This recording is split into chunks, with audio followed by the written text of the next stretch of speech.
Hello friends, start to basic channels में मैं दिलीप तिवारी सभी फ्रेंड्स का स्वागत करता हूं। फ्रेंड्स, आज हम लोग एनसीईआरटी के माध्यम से क्लास 6 की एनसीईआरटी प्रारंभ कर रहे हैं।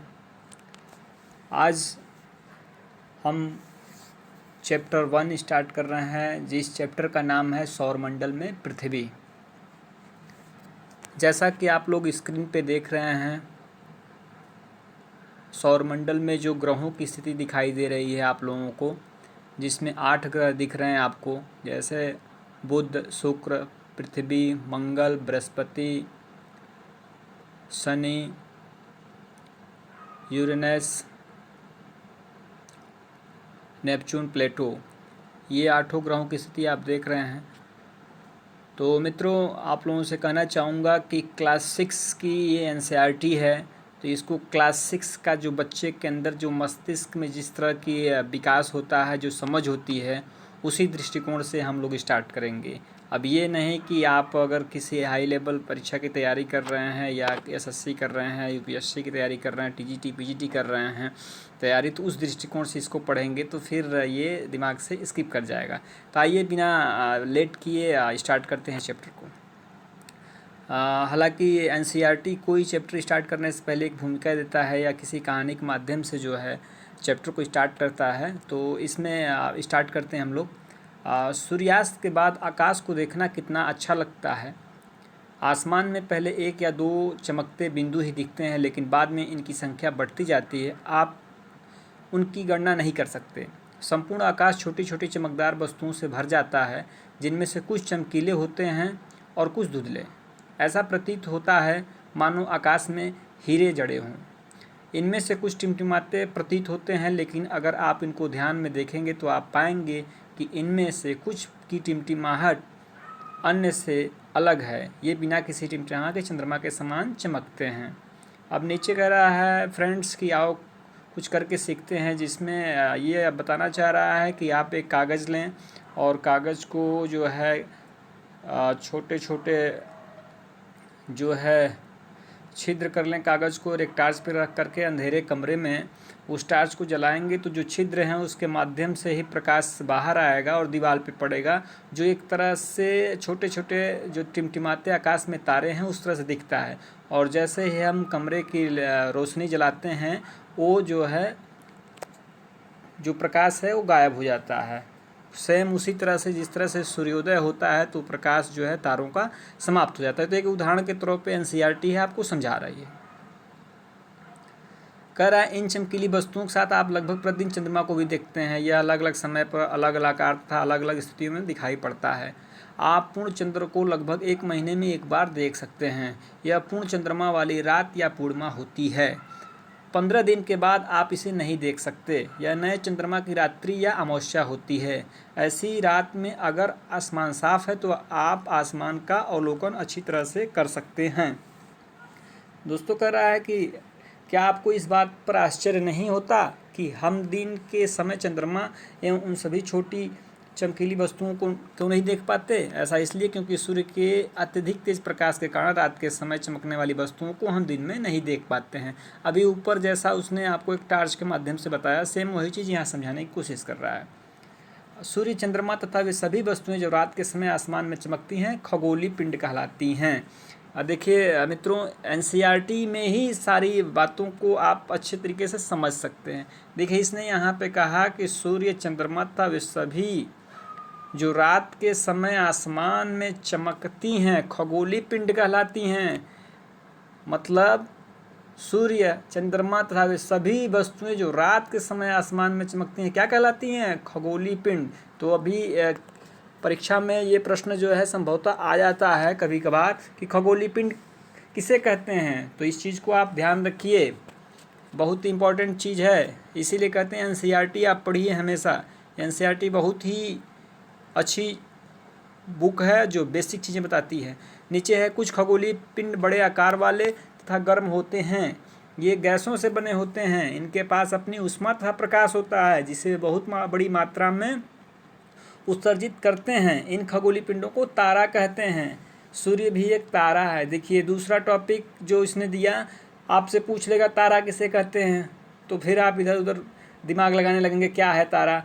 अब इसमें इसने बताया कि खगोलीय पिंड क्या होते हैं, बड़े आकार में होते हैं, गर्म होते हैं, ये गैस से बने होते हैं, मतलब इनके पास अपनी ऊष्मा होती है और अपना प्रकाश होता है। जिसके पास अपनी ऊष्मा होगी और जिसके पास अपना प्रकाश होगा उसे हम क्या कहेंगे, उसे हम तारा कहेंगे। इसलिए सूर्य क्या है, एक तारा है, क्योंकि उसके पास अपना प्रकाश है और अपनी ऊष्मा है।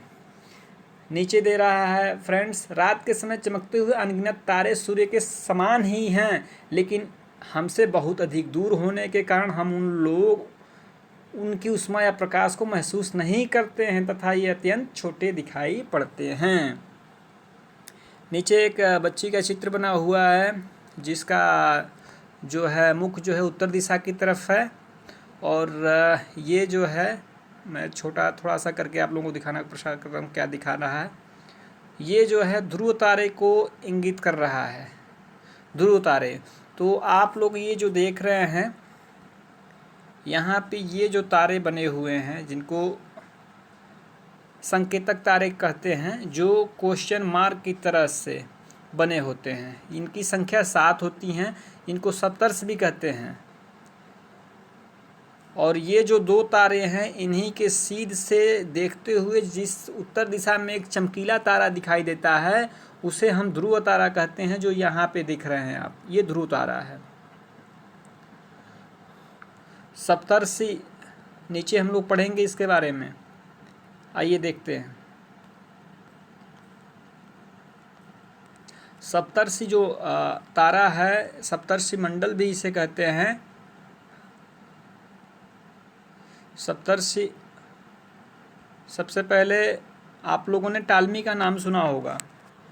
दूसरी शताब्दी में टालमी ने तारामंडलों की सूची बताई, इन्होंने 48 बताया, और उसी 48 तारामंडलों में एक सप्तर्षि मंडल होता है, सप्तर्षि मंडल तारा, जिसको सप्त ऋषि मंडल भी कहते हैं। जिसको सप्त मतलब 7 हो गया, ऋषि का मतलब हो गया संत। यह 7 तारों का समूह है जो कि नक्षत्र मंडल अर्सा मेजर का भाग है। अपने परिवार और पड़ोस में किसी बड़े व्यक्ति से कहिए कि आपको आसमान में और अधिक तारों तथा ग्रहों तथा नक्षत्रों को दिखाए। तो हम जो तारे की बात कर रहे हैं प्राचीन, उसके बारे में बता रहा है। प्राचीन समय में लोग रात्रि दिशा में दिशा का निर्धारण तारों की सहायता से करते थे। उत्तरी तारा उत्तर दिशा को बताता है, इसे ध्रुव तारा भी कहते हैं। ध्रुव तारा किसका दिशा बताता है, उत्तर की तरफ बताता है। जब कभी हमारे जो भी विद्वान हैं या जो भी लोग हैं रात्रि के समय में जब दिशा का ज्ञान करना होता था, तो सबसे पहले वो रात्रि में ध्रुव तारे की तरफ देखते थे कि ध्रुव तारा किधर दिखाई देता है। अगर ध्रुव तारा जिस तरफ दिखाई देता था उस तरफ, उस दिशा को उत्तर दिशा मान लिया जाता था, और अभी भी वो चीज़ें चली आ रही हैं। आसमान में हमेशा एक ही स्थान पर रहता है। हम सप्तऋषि की सहायता से ध्रुव तारे की स्थिति को जान सकते हैं। फ्रेंड्स, आपको बता दें कि सप्तऋषि जो होता है, सप्तऋषि मंडल जो है, संकेतक तारों को आपस में मिलाते हुए काल्पनिक रेखा खींची जाए एवं उससे आगे को बढ़ाया जाए तो यह ध्रुव तारे की ओर इंगित करती है। सप्तऋषि मंडल जो होता है, प्राचीन काल में 7 ऋषियों के नाम पे इनका नाम पड़ा है, जिनको सप्तऋषि मंडल कहते हैं। इनमें क्रमशः जो है जो 7 ऋषियों का वर्णन है प्राचीन काल में, उसमें है क्रतु हैं, पुलह, पुलत्स्य, अत्रि, अंगिरस, वशिष्ठ तथा मारीची। ये 7 ऋषियों के नाम पे जो है सप्तऋषि मंडल नाम पड़ा इन तारों का। आगे देखते हैं। कुछ खगोलीय पिंडों में अपना प्रकाश या ऊष्मा नहीं होता है, वे तारों के प्रकाश से प्रकाशित होते हैं। ऐसे पिंड ग्रह कहलाते हैं। अभी हमने ऊपर पढ़ा कि जिन खगोलीय पिंडों में अपना प्रकाश होता है और अपना ऊष्मा होता है उसे तारे कहते हैं, और जिनमें प्रकाश अपना न हो और ना ही अपना ऊष्मा हो उसे क्या कहेंगे, उसे हम ग्रह कहते हैं। ग्रह जिसे अंग्रेजी में प्लेनेट कहते हैं, ग्रीक भाषा के प्लेनेटाई शब्द से बना है, जिसका अर्थ होता है परिभ्रमक अर्थात चारों ओर घूमने वाले। पृथ्वी जिस पर हम रहते हैं एक ग्रह है। यह अपना संपूर्ण प्रकाश है ऊष्मा सूर्य से प्राप्त करती है, जो पृथ्वी के सबसे नज़दीक का तारा है। पृथ्वी को बहुत अधिक दूरी से जैसे चंद्रमा से देखने पर चंद्रमा की तरह चमकती हुई प्रतीत होगी। आसमान में दिखने वाला चंद्रमा एक उपग्रह है। यह हमारी पृथ्वी का सहचर है तथा इसके चारों ओर चक्कर लगाता है। हमारी पृथ्वी के समान 7 अन्य ग्रह हैं जो सूर्य से प्रकाश एवं ऊष्मा प्राप्त करते हैं। उनमें से कुछ के पास अपने चंद्रमा भी हैं। कुछ रोचक तथ्य देने को कह रहा है मित्रों, देख लें। बृहस्पति, शनि तथा यूरेनस के चारों ओर छल्ले हैं। ये छल्ले विभिन्न पदार्थों के असंख्य छोटे छोटे पिंडों से बनी पट्टियां हैं।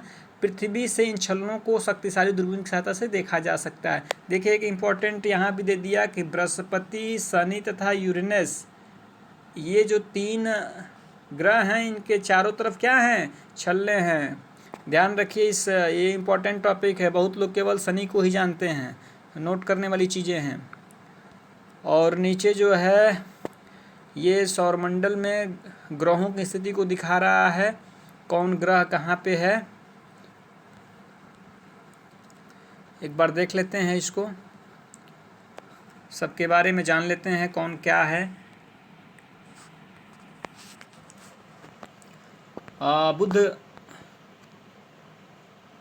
बुध के बारे में दे रहा है। फ्रेंड्स, सूर्य के चारों ओर एक परिक्रमण 88 दिन में और अक्ष पर जो घूर्णन करता है 59 दिन में करता है बुध। शुक्र जो है सूर्य के चारों ओर इसका परिक्रमण जो है 255 दिन है और अपने अक्ष पर कितने दिन पे घूमता है? 243 दिन में। पृथ्वी का दे रहा है 365 दिन में, सबको पता है। और अपने अक्ष पे कितने दिन में? एक दिन में, यानी 24 घंटे में। और इसके पास एक अपना चंद्रमा है। मंगल जो है 687 दिन और अक्ष पे घूर्णन कितने दिन में करता है? एक दिन में करता है। उसी तरह से जो है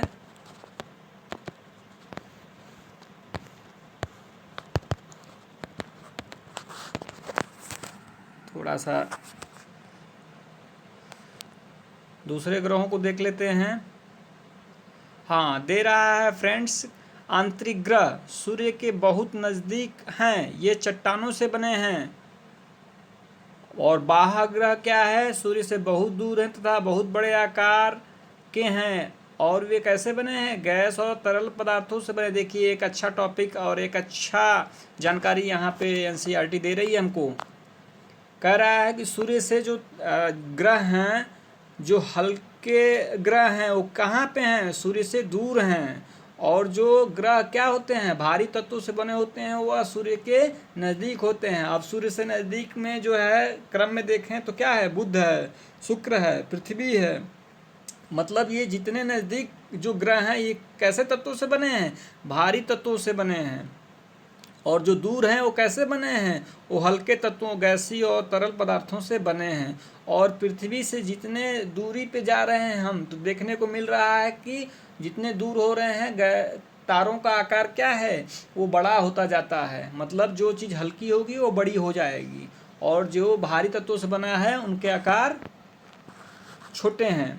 बृहस्पति को देख लेते हैं। सूर्य के चारों ओर एक परिक्रमण करने में इसको कितने समय लगते हैं? 11 साल 11 महीने, लगभग 12 साल। और अपने अक्ष पे जो घूर्णन करता है कितना? 9 घंटे 56 मिनट, मतलब 10 घंटे में। बताइए क्या गजब की स्पीड है इसकी। 12 साल के आसपास लगते हैं इसको सूर्य का एक चक्कर लगाने में, और 10 घंटा में ही ये अपने अक्ष पे घूम जाता है। ज़बरदस्त। शनि का देख लेते हैं। इसको 29 साल 5 महीने लगते हैं फ्रेंड्स सूर्य का एक चक्कर लगाने में, और 10 घंटे 40 मिनट में ही ये जो है अपने अक्ष पे एक चक्कर घूम जाता है। इसके पास चंद्रमा की संख्या जो है 53 है। और इसके बाद से यूरेनस का देख लेते हैं। इसका परिक्रमण जो है 84 ईयर्स है, 84 साल लगाता है ये। और 17 घंटा 14 मिनट में क्या करता है?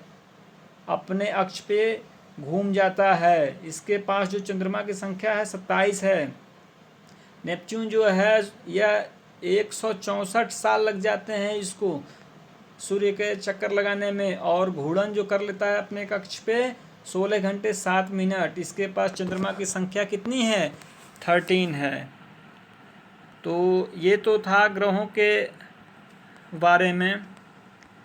अब हम लोग सौरमंडल का विस्तार से एक बार जानकारी ले लेते हैं कैसे क्या है। सौरमंडल, सूर्य 8 ग्रह, उपग्रह तथा कुछ अन्य खगोलीय पिंड जैसे क्षुद्र ग्रह एवं उल्का पिंड मिलकर सौरमंडल का निर्माण करते हैं। उसे हम सौर परिवार का नाम देते हैं, जिसका मुखिया क्या है? सूर्य है। अब क्वेश्चन यहाँ पूछ लेगा कि सौरमंडल किसे कहते हैं? बहुत लोग अटक जाएंगे, क्या है क्या नहीं। तो मित्रों, सूर्य और उसके 8 ग्रह तथा उपग्रह और अन्य खगोलीय पिंड क्षुद्र ग्रह है, उसमें जो मिल करके क्या करते हैं? एक सौरमंडल का निर्माण करते हैं। सूर्य सौरमंडल के केंद्र में स्थित है। यह बहुत बड़ा है एवं अत्यधिक गर्म गैसों से बना है। इसका खिंचाव बल इससे सौरमंडल को बांधे रखता है। यानी सभी में एक न एक शक्ति होती, जैसे पृथ्वी में गुरुत्वाकर्षण शक्ति, उसी तरह से सूर्य में भी क्या है? उसमें भी एक आकर्षण शक्ति है, और उसी आकर्षण शक्ति के कारण क्या होता है? वो सौरमंडल में बंधा रहता है और एक दूसरे को अपने चारों तरफ प्रकाश देता है, और सभी ग्रह इसके क्या करते हैं? चक्कर लगाते हैं। सौरमंडल के लिए प्रकाश एवं ऊष्मा का एकमात्र स्रोत है, लेकिन हम इसकी अत्यधिक तेज ऊष्मा को महसूस नहीं करते, क्योंकि सबसे नज़दीक का तारा होने के बावजूद यह हमसे बहुत दूर है। सूर्य पृथ्वी से लगभग कितना दूर है? 15 करोड़ किलोमीटर दूर है। अब कह रहा है क्या आप जानते हैं? पौराणिक रोमन कहानियों में सोल सूर्य देवता को कहा जाता है। देखिए यहाँ और अच्छा टॉपिक आ गया, पूछ देगा क्वेश्चन में, सोल किसे कहते हैं? तो ये क्या है? पौराणिक रोमन कहानियों में, यानी प्राचीन काल में जो रोमन कहानियां हैं उसमें सोल को क्या कहते हैं? सूर्य देवता कहते हैं। सौर शब्द का अर्थ है सूर्य से संबंधित, इसलिए सूर्य के परिवार को सौरमंडल, सोलर सिस्टम कहा जाता है। सौर शब्द का उपयोग करते हुए और अधिक शब्दों को लिखें। शब्द की उत्पत्ति कुछ दे रहा है, कैसे क्या हुआ।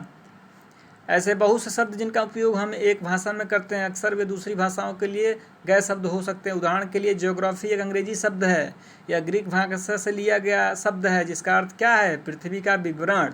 यह 2 ग्रीक शब्दों से मिलकर बना है, जिनमें जी शब्द का अर्थ पृथ्वी एवं ग्राफिया का अर्थ है लिखना। आइए पृथ्वी के संबंध में और अधिक जानें। कह रहा है फ्रेंड्स, जी में अगर हम लॉजी जोड़ दें तो क्या हो जाएगा? जियोलॉजी, यानी इसका अर्थ होता है पृथ्वी का अध्ययन। जी में अगर हम मेट्री जोड़ दें तो क्या हो जाएगा? जियोमेट्री, मतलब पृथ्वी का मापन। और जियो में क्या जोड़ दें? आइड जोड़ दें तो क्या हो जाएगा? जियोआइड, इसका मतलब क्या हो गया? पृथ्वी के आकार के अनुरूप। नीचे जो कह रहा है क्या आप जानते हैं? रात में आसमान को देखकर मनुष्य हमेशा से मोहित हुआ है। खगोलीय पिंडों एवं उनकी गति के संबंध में अध्ययन करने वालों को खगोलशास्त्री कहते हैं। आर्यभट्ट प्राचीन भारत के प्रसिद्ध खगोलशास्त्री थे। उन्होंने कहा था कि सभी ग्रह तथा चंद्रमा परावर्तित सूर्य प्रकाश के कारण चमकते हैं। आज विश्व के सभी भागों में खगोलविद ब्रह्मांड के रहस्यों को खोजने में लगे हैं। जो प्राचीन हमारे जो खगोलशास्त्री आर्यभट्ट थे, उनका कहना क्या था कि सभी ग्रह क्या होते हैं? सभी ग्रह तथा चंद्रमा क्या होते हैं? परावर्तित होते हैं, सूर्य के प्रकाश के कारण चमकते हैं। मतलब सूर्य क्या है? सूर्य ही क्या है? प्रकाश का माध्यम है। ग्रह हमारे सौरमंडल में 8 ग्रह हैं। सूर्य से दूरी के अनुसार वे हैं: बुध हैं, शुक्र, पृथ्वी, मंगल, बृहस्पति, शनि, यूरेनस तथा नेपच्यून। सूर्य से उनकी दूरी के अनुसार अंग्रेजी में ग्रहों के नाम याद रखने का आसान तरीका दे रहा है। जैसे लिख रहा है कि my very efficient mother just serve us nuts. मतलब एम से जो है MY जो दे रहा है, एम पहला शब्द है, इसका मतलब क्या हो गया? ईजी है रखने के लिए दिमाग में। एम का मतलब मरकरी हो गया। यहाँ वी जो है, वी का मतलब हो गया वीनस, ई का अर्थ हो गया, एम से जो है मार्स हो गया, जे से जो है जुपिटर हो गया, एस से जो है सैटर्न हो गया, और एन से जो है नेपच्यून हो गया। सौरमंडल के सभी 8 ग्रह एक निश्चित पथ पर सूर्य का चक्कर लगाते हैं। ये रास्ते क्या होते हैं? दीर्घाकार वृत्त में फैले हुए हैं। ये कक्षा कहलाते हैं। फ्रेंड्स, सभी ग्रह जो हैं किस तरह के चक्कर लगाते हैं? कह रहा है दीर्घवृत्ताकार। दीर्घवृत्ताकार का मतलब ये ऐसे, ये जो है ये दीर्घवृत्ताकार हो गया।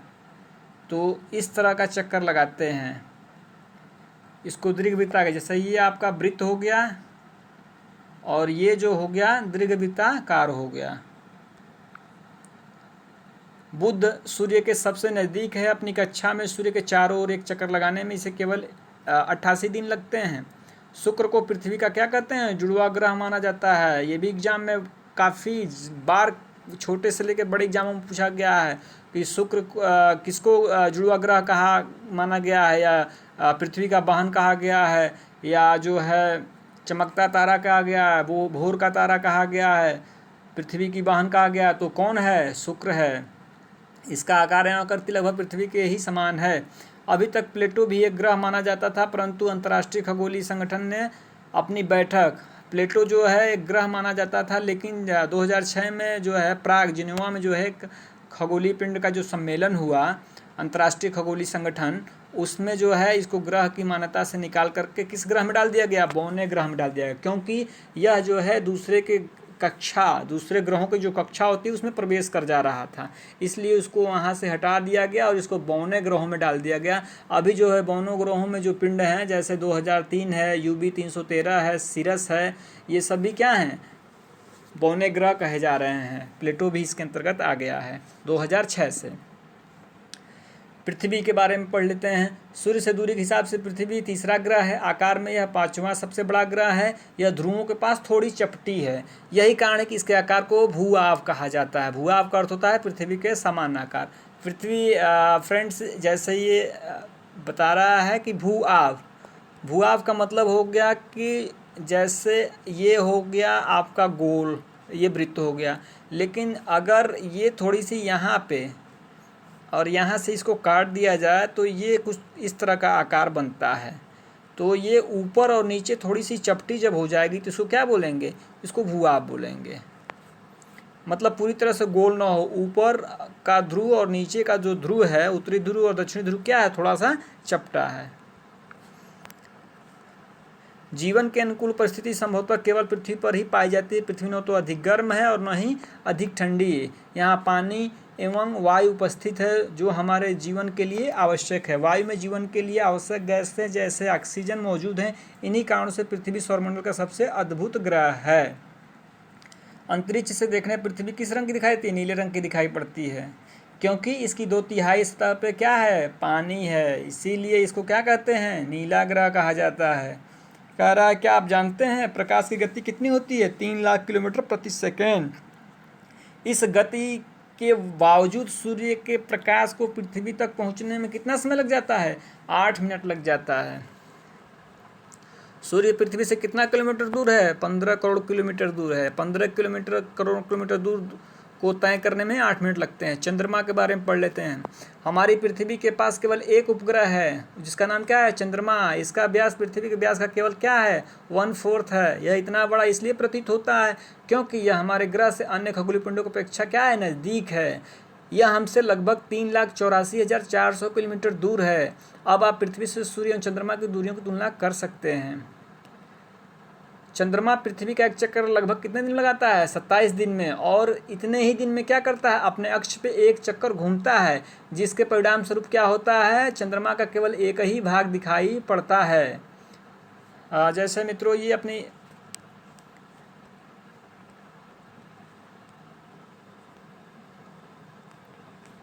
जैसे ये पृथ्वी है और ये चंद्रमा है। अब चंद्रमा अपने अक्ष पे घूम रहा है। अब 27 डेज लगते हैं इसको चक्कर लगाने में अपने अक्ष को, और 27 डेज लग जाता है पृथ्वी को चक्कर लगाने में इसको चारों तरफ। तो जो भाग ये सामने पड़ता है ये एक ही भाग इसके सामने पड़ता है पृथ्वी के, एक ही भाग, क्योंकि सेम टाइम में ये क्या कर रहा है? अपने अक्ष पे और पृथ्वी का चक्कर लगा रहा है, इसलिए एक ही भाग हमेशा इसका दिखाई पड़ता है। अब रोचक तथ्य क्या दे रहा है? नील आर्मस्ट्रांग पहले व्यक्ति थे जिन्होंने 21 जुलाई 1969 को क्या किया? सबसे पहले चंद्रमा की सतह पर कदम रखा। मालूम करो कि क्या कोई भारतीय चंद्रमा पर गया? मालूम करिए आप लोग। ये प्रक्षेपण दिखा रहा है रॉकेट पृथ्वी पर गिरना, इसका उपग्रह का कक्षा में प्रवेश करना। चंद्रमा की परिस्थितियों के अनुकूल नहीं है, इसकी सतह पर पर्वत, मैदान एवं गड्ढे हैं जो चंद्रमा की सतह पर छाया बनाते हैं। पूर्णिमा के दिन चंद्रमा पर इनकी छाया को देखा जा सकता है। तो चंद्रमा जो है आपने पढ़ा 3,84,400 किलोमीटर दूर है। तो चंद्रमा सूर्य का जो है चंद्रमा का प्रकाश जो है पृथ्वी पर आने में कितना समय लग जाता है? 1 मिनट 3 सेकेंड। 1 मिनट 3 सेकेंड में 1.3 सेकेंड। ये सेकेंड में क्या होता है? इसका प्रकाश पृथ्वी पे पड़ जाता है। क्षुद्र ग्रहों के बारे में कह रहा है फ्रेंड्स। तारों, ग्रहों, उपग्रहों के अतिरिक्त असंख्य छोटे पिंड भी सूर्य के चक्कर ओर लगाते हैं। इन पिंडों को क्या कहते हैं? क्षुद्र ग्रह। क्वेश्चन पूछ लेगा क्षुद्र ग्रह किसे कहते हैं? तो तारों, ग्रहों या उपग्रहों के अतिरिक्त असंख्य छोटे पिंड भी होते हैं जो क्या करते हैं? सूर्य के चारों ओर चक्कर लगाते हैं। इनको क्या कहते हैं? इन पिंडों को कहते हैं क्षुद्र ग्रह। ये मंगल और बृहस्पति कक्षाओं के बीच पाते हैं। ये बहुत ही इम्पोर्टेंट है। मंगल एवं बृहस्पति के कक्षाओं में जो चक्कर लगाते हैं उनको क्या बोलते हैं? क्षुद्र ग्रह बोलते हैं। इम्पोर्टेंट है, इसको रट लीजिए आप लोग। उपग्रह एक खगोलीय पिंड है जो ग्रहों के चारों उसी प्रकार चक्कर लगाते हैं जिस प्रकार सूर्य के ओर चारों ओर चक्कर लगाते हैं। मानव निर्मित उपग्रह कृत्रिम उपपिंड है। यह वैज्ञानिकों द्वारा बनाया गया है जिसका उपयोग ब्रह्मांड के बारे में जानकारी प्राप्त करने एवं पृथ्वी पर संचार माध्यम के लिए किया जाता है। इसे रॉकेट के द्वारा अंतरिक्ष में भेजा जाता है। यह पृथ्वी की कक्षा में स्थापित कर दिया जाता है। अंतरिक्ष में उपस्थित कुछ भारतीय उपग्रह इनसेट, IRS, एडुसैट इत्यादि हैं। कह रहा है फ्रेंड्स कि अंतरिक्ष में जो हमारे साइंटिस्ट हैं वो जो क्या करते हैं, मानव निर्मित जो उपग्रह होते हैं उनको अंतरिक्ष में क्या करते हैं?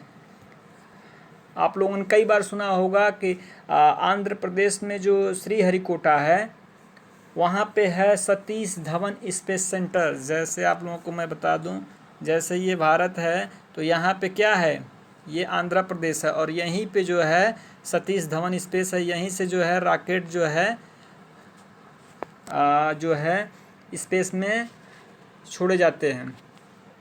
तो उन्हीं के बारे में कह रहा है जो कृत्रिम पिंड हैं, उन्हीं के बारे में।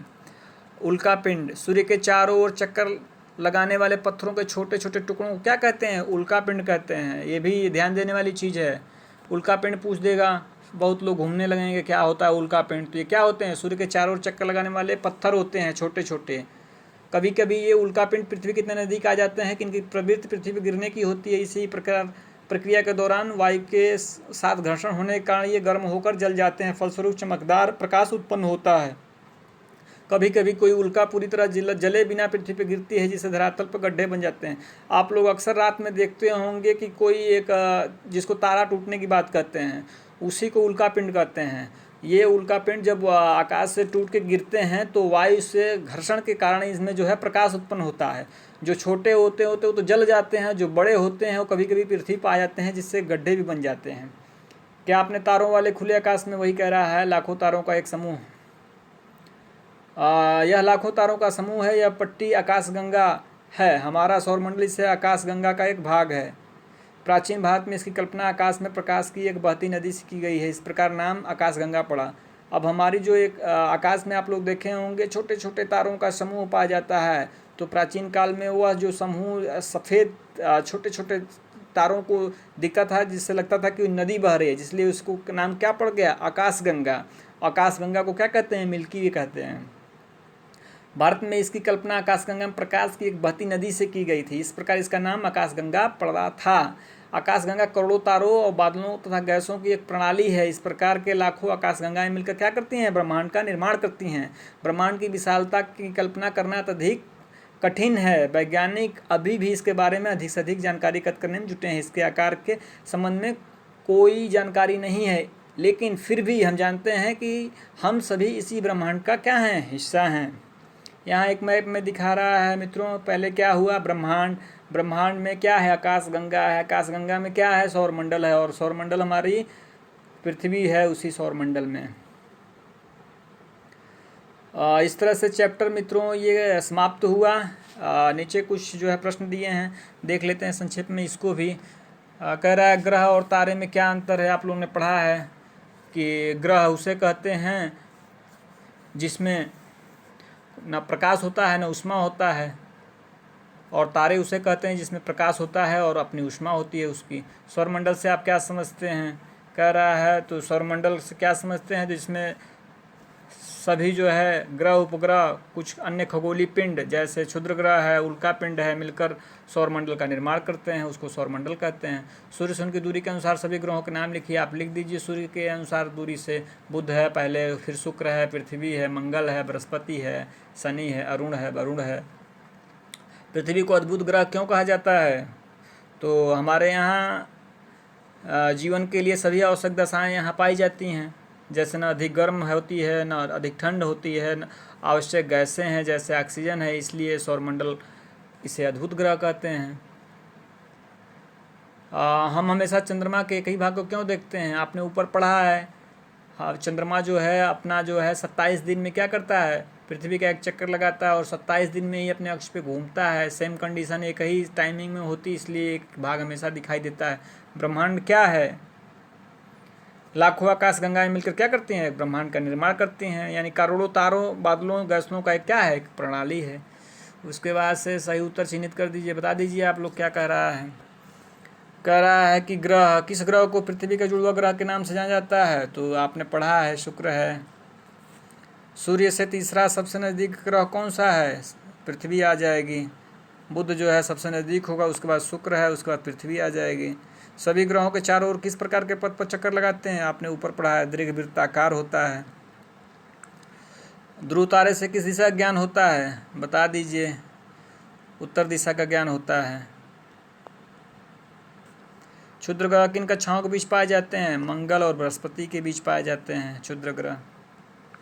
इस तरह से ये खाली स्थान आप लोग देख लीजिएगा। इसमें क्या हो जाएगा, एक समूह जो विभिन्न प्रतिरूपों का निर्माण करता है, तारों का समूह हो जाएगा, और इसमें आपका हो जाएगा आकाशगंगा हो सकता है। इसमें तारों की बहुत बड़ी प्रणाली को क्या कहते हैं, आकाशगंगा कहते हैं। पृथ्वी के सबसे करीब है, कौन करीब है पृथ्वी के, तो शुक्र है।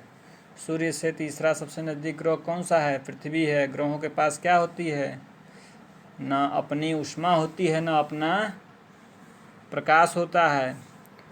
फ्रेंड्स, इस तरह से ये चैप्टर कंप्लीट हो गया।